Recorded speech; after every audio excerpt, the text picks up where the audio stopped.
Le 18 juin 2019, Lucas Renoux, un jeune homme de 20 ans originaire de l'Île-de-France, se rend dans le Jura avec des amis pour profiter d'une journée de randonnée. Il est en stage dans un parc animalier de la région, un lieu qui reflète parfaitement sa passion pour les animaux. Grand, mince, toujours souriant, Lucas est décrit par ses proches comme un garçon équilibré, posé et profondément gentil. Ce jour-là, le petit groupe décide d'explorer les célèbres cascades du Hérisson, un site touristique très fréquenté pour ses paysages enchanteurs. Lucas, lui, semble ravi. Il connaît bien les lieux, il y est déjà venu plusieurs fois. Rien ne laisse présager qu'il ne reviendra jamais de cette sortie. N'oubliez pas de vous abonner à la chaîne, c'est très important pour continuer à vous proposer ces histoires vraies. Il est environ 17h30 quand Lucas et ses amis entament la descente. Selon leurs témoignages, tout se passe bien, personne ne semble inquiet. À un moment, Lucas s'éloigne un peu, peut-être pour prendre une photo ou satisfaire une curiosité, et là, sans que l'on comprenne comment, il disparaît. On pourrait croire à une simple mauvaise orientation, quelques minutes d'égarement, mais très vite, ses amis s'inquiètent. Ils le cherchent, crient son prénom, arpentent les chemins à sa recherche. Rien. Lucas s'est volatilisé. Ce n'est qu'à 22h20 que l'inimaginable se produit. Lucas compose le 112, le numéro d'urgence européen. Il explique être perdu, très fatigué, avoir mal à la jambe. Sa voix est calme, mais on sent l'inquiétude monter. Il demande de l'aide.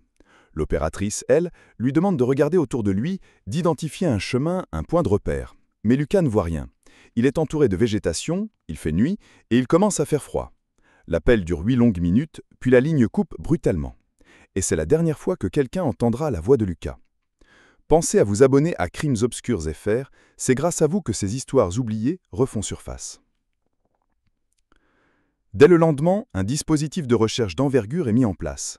Près de 90 personnes, dont des gendarmes, des pompiers, des maîtres chiens et des bénévoles, se déploient dans la région. Des drones, un hélicoptère, tout est mobilisé. Les recherches durent plusieurs jours, mais ne donnent rien. Aucun vêtement, aucun objet, aucune trace. Lucas s'est évaporé, littéralement. Sa famille, très présente, reste sur place, distribue des affiches, alerte les médias. Sa mère, effondrée, appelle à ne pas baisser les bras. On évoque un accident, une chute, un évanouissement, mais comment un corps pourrait-il rester introuvable dans une zone aussi quadrillée? Ce n'est pas une montagne immense, ce n'est pas une forêt tropicale. C'est un sentier fréquenté, balisé, surveillé. Et pourtant, pendant 7 jours, Lucas demeure introuvable. Abonnez-vous si vous souhaitez qu'on continue à faire la lumière sur ces drames que l'on voudrait trop vite oublier. Puis, le 25 juin, le couperet tombe. Le corps de Lucas est retrouvé. Il est là, à seulement 500 mètres du chemin, dans une zone qui avait pourtant été fouillée. Le cadavre est en état de décomposition avancée, trop avancée, selon certains experts. Le choc est immense. Comment un jeune homme, sportif, lucide au moment de son appel, a-t-il pu mourir si près d'un sentier, sans qu'on ne le voie, sans qu'on ne l'entende? Pourquoi les chiens n'ont-ils rien senti? Pourquoi les drones n'ont rien détecté? Et surtout, comment expliquer cet état de décomposition après seulement 7 jours d'absence? Ces questions, la famille de Lucas va se les poser sans relâche. Et ce ne sont que les premières. Restez avec moi, on continue juste après. Et si ce n'est pas encore fait, abonnez-vous, ça m'aide énormément. L'autopsie du corps de Lucas ne permet pas d'identifier la cause exacte du décès. Pas de traces de violence, pas de blessure apparente. Rien qui indique une chute mortelle ou une agression. Pourtant, quelque chose cloche. Le médecin légiste note que l'état du corps correspondrait à une mort survenue plusieurs jours plus tôt. Mais alors, où était Lucas entre le moment de sa disparition et celui de la mort présumée? A-t-il erré dans la forêt, désorienté, blessé, sans jamais réussir à rejoindre le sentier? Pourquoi n'a-t-il pas rappelé les secours après son premier appel? Son téléphone a-t-il été endommagé, coupé, ou est-ce que quelqu'un l'a empêché de le faire? Pensez à vous abonner à la chaîne pour rester au cœur de ces affaires qui ne cessent de nous interroger. Très vite, les zones d'ombre s'accumulent. Le lieu où Lucas a été retrouvé avait été ratissé plusieurs fois par les équipes de recherche. Plusieurs fois, et pourtant, personne ne l'a vu. Certains bénévoles affirment même avoir été précisément à l'endroit où le corps a été retrouvé. Ce genre de détails laisse peu de place au hasard. La question qui commence alors à émerger est glaçante. Est-ce que le corps de Lucas aurait été déplacé après sa mort? Est-ce que quelqu'un l'aurait gardé quelque part avant de le déposer là, en pleine nature, pour faire croire à une mort accidentelle? Cette hypothèse, aussi terrible soit-elle, commence à circuler, doucement, mais de plus en plus fortement. Et si vous pensez que cette histoire mérite plus de lumière, abonnez-vous, car ensemble, on refuse que ces mystères tombent dans l'oubli. La mère de Lucas, loin d'être convaincue par la version officielle, demande une nouvelle expertise. Elle fait appel à un médecin légiste indépendant.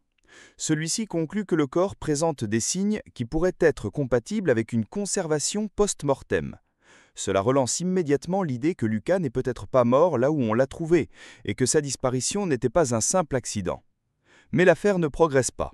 Aucun témoin, aucun indice matériel, pas de vidéo, rien. Le dossier est refermé, classé comme accidentel. Pourtant, dans la région, les rumeurs vont bon train. Certains parlent d'un habitant étrange vivant en marge, connu pour rôder autour des sentiers. D'autres évoquent une présence inquiétante dans les bois, des bruits, des lumières. Des éléments qui ressemblent davantage à une légende urbaine qu'à une piste sérieuse. Et pourtant, dans les affaires non élucidées, les vérités se cachent parfois là où l'on n'ose pas chercher. Si ce genre de récit vous captive, pensez à vous abonner. Chaque clic nous donne la force de continuer. Aujourd'hui, la famille de Lucas vit avec des questions sans réponse. Chaque anniversaire, chaque date anniversaire de sa disparition ou de la découverte de son corps ravive d'une douleur immense. Il continue de demander la réouverture de l'enquête, en espérant qu'un jour, un témoignage oublié, une trace ignorée, un souvenir enfoui permettent de comprendre ce qui s'est vraiment passé entre le 18 et le 25 juin 2019. Car il y a une certitude, Lucas n'a pas simplement perdu son chemin. Quelque chose ou quelqu'un a fait en sorte qu'il ne revienne jamais. Et tant que la vérité ne sera pas faite, l'affaire Lucas Renoux restera un mystère, un de plus parmi ces drames silencieux qui hantent les forêts de France. Merci d'avoir regardé jusqu'au bout, et si ce n'est pas encore fait, abonnez-vous à Crime Obscur FR. Ensemble, on continue de faire vivre la mémoire de ceux qu'on a trop vite oubliés.